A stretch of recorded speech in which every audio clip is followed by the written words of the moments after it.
Can Jeff Wittek successfully sue David Dobrik for the injuries he sustained in an excavator-related incident?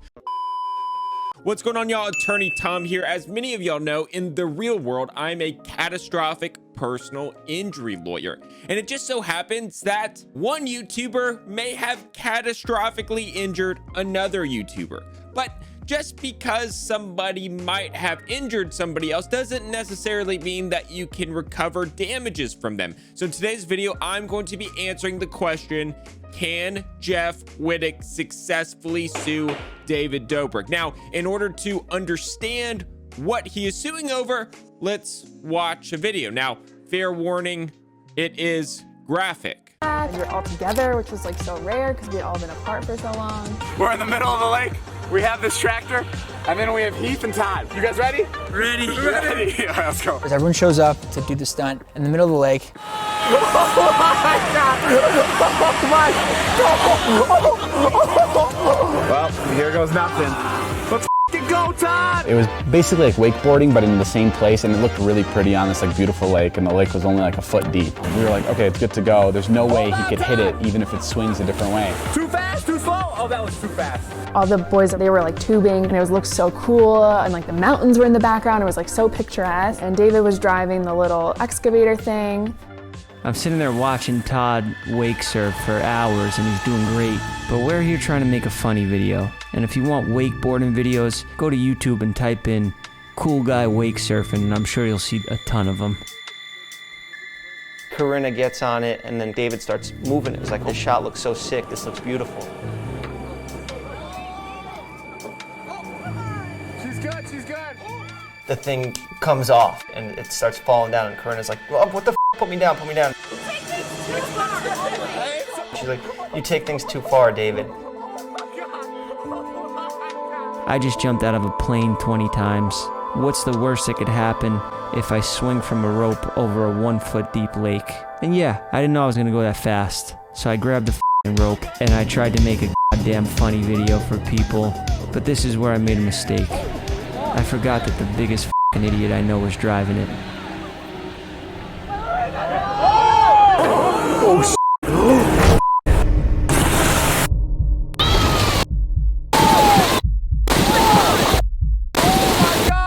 So there you go. There's the incident. So basically, Jeff was swinging on an excavator. David Dobrik was driving the excavator, and David Dobrik swung Jeff fast enough to where he crashed into the side of the excavator and got hurt. So ultimately, can Jeff successfully sue David? So if Jeff were to sue David, he would sue under a theory of negligence. What negligence means is somebody failed to act as a reasonably prudent person would in the same or similar circumstance. Generally, there are 4 elements to negligence: duty, breach of that duty, causation, and damages. And for the purpose of this analysis, we really only need to talk about duty and breach of the duty, because causation and damages are self-explanatory. Causation, but for Jeff swinging on the excavator, he wouldn't have been hurt. The swinging on the excavator was the proximate cause of his injuries. On top of almost dying at the scene, Jeff smashed his skull, had a permanent brain injury, a TBI, a traumatic brain injury, and has had 9 eye surgeries to date. And he's expected to have a 10th just to save vision in his eye. So ultimately, building this case will come down to whether or not David Dobrik had a duty to Jeff, and did he break that duty? Now, when establishing whether or not an individual has a duty to somebody, we look at the reasonably prudent person test again. Does a reasonably prudent person in the same or similar circumstance have a duty to the person that they injured? So here, the appropriate question would be, does a reasonably prudent excavator operator have a duty to the person that they are swinging on their excavator? Now, in determining whether or not a duty exists when heavy machinery is involved, usually we look at some sort of licensing process or customary procedure for that industry. Here we have an excavator. So we would normally ask, was the excavator operator trained? What did their training entail? That might increase the standard or increase the duty, because you would think they were specifically trained to operate that. But here, the use of the excavator is clearly so not for its typical purposes, not for what it was designed to do. An excavator was not built for people to swing around in it for a cool YouTube video, that I don't even think we need to go there. Clearly, if you are operating an excavator for the purposes of swinging somebody around, if you are that operator, you have a duty to the person you are swinging around. Literally, their life is in your hands. Into determining whether or not the tort foreseer breached that duty, we're going to look at things like, did they have actual or constructive knowledge what they were doing was dangerous? And also a risk utility analysis. Here, I think the clip of Corinna getting on the rope swing first drastically helps Jeff's claim. Let's watch it again. Cool guy wake surfing, and I'm sure you'll see a ton of them. Corinna gets on it, and then David starts moving it. It's like, this shot looks so sick, this looks beautiful. She's good, she's good. The thing comes off, and it starts falling down, and Corinna's like, well, what the fuck, put me down, put me down. She's like, you take things too far, David. You take things too far, David. David, at the very least, had constructive notice that the rope swing in that fashion was dangerous. Additionally, the statement, David, you take things too far, implies that David Dobrik is the architect behind this. He wanted Corinna or somebody to get on the rope swing for that shot. And even further, this is so blatantly obviously dangerous that I don't even think you need to make the argument that David Dobrik had actual notice that this is dangerous, because it is so foreseeable that it's dangerous. You shouldn't need to have a test dummy. But nonetheless, he did have a test dummy. So at the very least, he had constructive notice that his actions were dangerous. Now, when weighing this situation on a risk utility analysis, we look at what the risk was, which was Jeff almost dying, and the utility of the action presented, which was potentially getting a good YouTube shot. So clearly, the risk outweighed any potential benefit. And because that is so skewed, it is foreseeable that a court would find that this was a breach of duty. So now that we have clearly established the 4 elements of negligence, we now have to analyze Jeff's actions, as I'm sure a lot of the keyboard warriors were already getting ready to type out, hey Tom, it was clearly Jeff's fault. He shouldn't be able to sue David because he's the dumbass who got on the rope swing. Now, remember, in a court of law, a court will assign percentages of fault to every party involved in the transaction, in the negligent incident.